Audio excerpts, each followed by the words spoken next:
ang Pasko ay hindi lang na puro regalo lang ang ating hinahanap.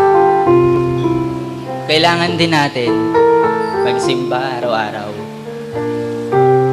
Kilalanin natin si Jesus kasi siya ang may kapanganakan na ngayong araw. Nakakalimutan natin siya dahil lagi na lang tayo nag-aantay ng regalo. Tama ba? Kasi sa tuwing darating yung Pasko, excited na excited tayo kung ano yung makukuha natin. Di natin iniisip kaagad, uy, magsimba tayo. Di ba? Kasi sa lahat ng pagkakataon, hawak natin yung oras natin eh. So, may mga bagay na kailangan natin gawin. Gusto natin gawin, gagawin natin. Pero hindi natin naiisip, nakapanganakan ni Jesus, yung araw na Pasko.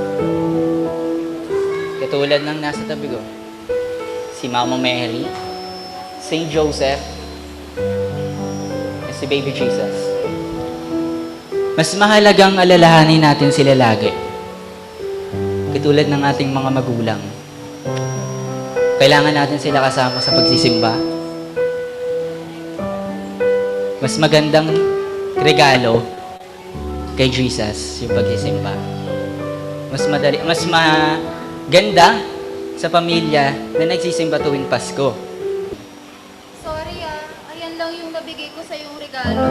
Okay Wala lang. akong budget eh. Okay lang.